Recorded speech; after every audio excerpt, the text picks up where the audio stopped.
Bonjour, je m'appelle Pascal Grira, j'ai intégré le SM2A en janvier 2024 en tant que responsable de la cellule de contrôle de l'assainissement. La cellule se compose de deux services. Le premier service concerne le contrôle des assainissements non collectifs. L'équipe est composée de Hugo, Ludo et Clément. Ils ont pour mission de contrôler les installations existantes d'assainissement non collectif dans le cadre des campagnes existantes et les diagventes qui sont obligatoires. Le deuxième service est l'assainissement collectif. L'équipe est composée de David et Anaïs qui ont pour mission de contrôler le bon raccordement des immeubles ou des habitations au réseau d'eau usée. Une équipe administrative est en soutien. Il s'agit de Sandra et de Géraldine. L'article 63 de la loi Climat et Résilience, en date de 2021, fixe le cadre réglementaire de la mission de la cellule de l'assainissement collectif. Depuis le 1er janvier 2023, le contrôle de bon raccordement de l'assainissement collectif est rendu obligatoire sur tout le territoire. Le contrôle de raccordement au réseau public d'assainissement a pour finalité de diagnostiquer les réseaux d'assainissement et rechercher d'éventuels dysfonctionnements, de vérifier la conformité du branchement, vérifier le raccordement effectif des usagers.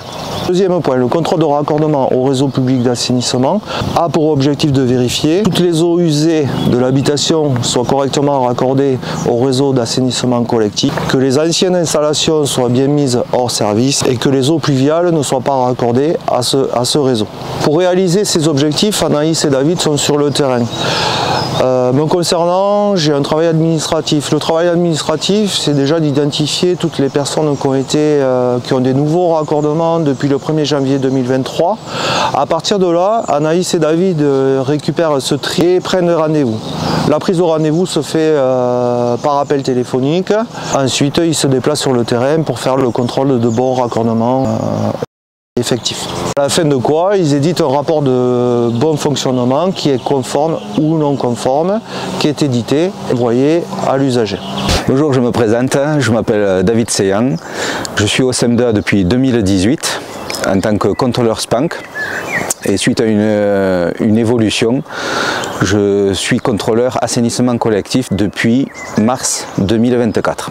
Pour le travail en assainissement collectif, nous travaillons en binôme avec Anaïs Ferrier. Et ce binôme nous permet de vérifier celui qui est à l'intérieur fait les tests à l'écoulement de l'eau et celui qui est à l'extérieur regarde le bon raccordement à l'assainissement collectif.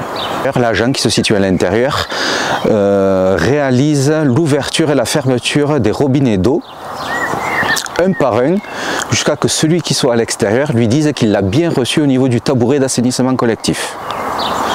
Une fois que tous les tests ont été réalisés des points d'eau de l'habitation, on démarre une machine, une boîte à fumée qui nous permet de vérifier que les eaux pluviales ne soient pas raccordées au réseau d'assainissement collectif et la présence d'une ventilation primaire.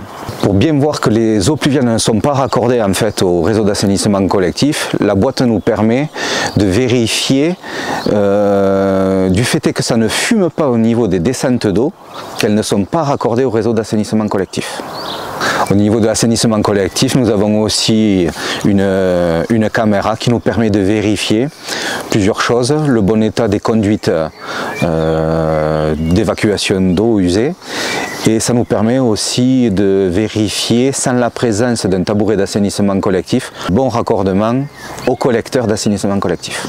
Afin de préparer les missions que nous avons sur le terrain, nous avons une partie bureau avec une liste d'abonnés que nous appelons pour prendre un rendez-vous avec eux et réaliser donc ce bon contrôle de raccordement à l'assainissement.